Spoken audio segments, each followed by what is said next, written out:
गुजरात के बड़ोदरा स्थित एक यूनिवर्सिटी ने प्रधानमंत्री नरेंद्र मोदी के जीवन पर आधारित मोदी तत्व और आरएसएस के इतिहास संबंधी पाठ को अपने समाज शास्त्र के पाठ्यक्रम में शामिल किया है ताकि समाज पर उनके प्रभाव का अध्ययन किया जा सके। समाज शास्त्र विभाग के एचओडी डॉक्टर वीरेंद्र सिंह ने बताया कि महाराजा सयाजी राव विश्वविद्यालय के 2 साल के ग्रेजुएशन प्रोग्राम में देशभक्ति का समाज शास्त्र नामक नए पाठ्यक्रम को जोड़ा है, जिसका उद्देश्य मोदी तत्व और छत्रपति शिवाजी महाराज और सयाजी राव गायकवाड़ तृतीय जैसे समाज सुधारकों के कार्यों का वैज्ञानिक विश्लेषण करना है। उन्होंने कहा, चाहे आप इसे पसंद करें या ना करें, आपको राजनीतिक क्षेत्र और नेतृत्व की भूमिका में प्रधानमंत्री नरेंद्र मोदी पर चर्चा करनी ही होगी। वो एक ऐसा व्यक्तित्व है जो लंबे समय तक प्रभावी रहेंगे। हम समाज शास्त्री मैक्स वेबर के करिश्माई नेतृत्व का अध्ययन करना चाहते थे, जो महात्मा गांधी और मार्टिन लूथर किंग में देखा गया है। प्रधानमंत्री मोदी में भी उसी तरह का करिश्माई नेतृत्व दिखाई देता है। ये एक वैज्ञानिक विषय है जिसका विश्लेषण आवश्यक है। डॉक्टर वीरेंद्र सिंह नीति आयोग की सार्वजनिक परियोजनाओं की निगरानी से जुड़े प्रोजेक्ट का हिस्सा है।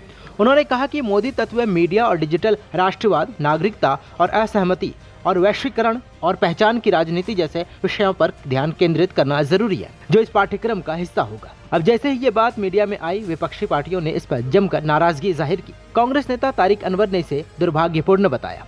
महाराजा सयाजी राव यूनिवर्सिटी है गुजरात में, उन्होंने इंट्रोड्यूस किया अपने सोशियोलॉजी कोर्स में एग्जामिन करने के लिए जो एग्जामिन करती है प्रधानमंत्री मोदी की लीडरशिप, मोदी तत्व इसको नाम दिया और आरएसएस की हिस्ट्री भी सोशियोलॉजिकल लेंस के जरिए अब पढ़ाया जाएगा यहाँ इस यूनिवर्सिटी में।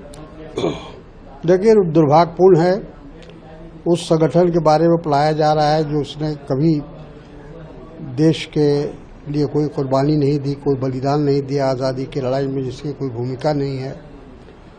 और मोदी जी का जो 12 साल का कार्यकलाप है वो भी लोगों ने देखा है। आज कीमतें आसमान छू रही हैं हर चीज़ की। बेरोजगारी बढ़ी है, भ्रष्टाचार बढ़ा है, गरीबी बढ़ी है, मतलब हर क्षेत्र में 12 साल में गिरावट हुई है। रुपए का भाव नीचे गया है, पर कैपिटा इनकम घट रहा है। तब भी वो करिश्माई नेता हैं, तब भी वो बहुत बड़े नेता हैं। तो ये तो वहीं केरल कांग्रेस ने एक्स पर लिखा, सरेआम झूठ बोलना, लोगों को बांटना और नफरत फैलाना, विरोध की आवाज को कुचलना, इतिहास का अपमान करना, राष्ट्र के नायकों का अनादर करना, ये मोदी तत्व में कुछ उप मॉड्यूल अवश्य होंगे। आपको बता दें कि इस पाठ्यक्रम में नोटबंदी, डिजिटल क्रांति, फास्टैग और जल शक्ति मंत्रालय जैसे नीतियों का भी अध्ययन किया जाएगा। वीरेंद्र सिंह का मानना है कि ये नीतियां दर्शाती हैं कि प्रधानमंत्री जनता की जरूरतों को कितनी गहराई से समझते हैं। आरएसएस को पाठ्यक्रम में शामिल करने के पीछे का कारण बताते हुए उन्होंने कहा कि जब छात्र नीति आयोग के प्रोजेक्ट के लिए सुदूर गांव में सर्वेक्षण कर रहे थे, तो उन्होंने देखा कि आरएसएस से जुड़े लोग वहां योजनाओं के क्रियान्वयन में सक्रिय भूमिका निभा रहे हैं। इसी कारण समूह के सामाजिक प्रभाव की वैज्ञानिक जांच को जरूरी समझा गया। आप इस मामले में क्या सोचते हैं, हमें कमेंट्स में जरूर बताएं। नमस्कार, मैं हूं मानक गुप्ता। अगर आपको हमारा ये वीडियो पसंद आया हो तो इसे लाइक और शेयर जरूर करें, और हाँ, हमें सब्सक्राइब और फॉलो करना ना भूलें ताकि आप देश और दुनिया की कोई खबर मिस ना करें। तो जुड़े रहिए हमारे साथ और देखते रहिए न्यूज़ 24।